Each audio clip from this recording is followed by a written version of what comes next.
যুক্তরাষ্ট্রের চাপেই কি ভারত ছাড়তে হলো বা হচ্ছে সাবেক প্রধানমন্ত্রীকে? এমন প্রশ্নের জবাব দেননি তৌহিদ হোসেন। এটা আমি বলতে পারবো না, আমেরিকাকে জিজ্ঞেস করেন তারা চাপ দিয়েছে কিনা।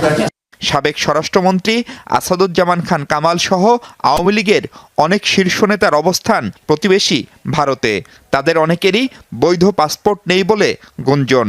এ অবস্থায় তাদের ফেরানোর ব্যাপারে সরকারের ভাবনা কি? বাংলাদেশের মিশন ট্রাভেল পাস ইস্যু করতে পারে শুধুমাত্র দেশে ফেরার জন্য, অন্য কোনো দেশে যাওয়ার জন্য না।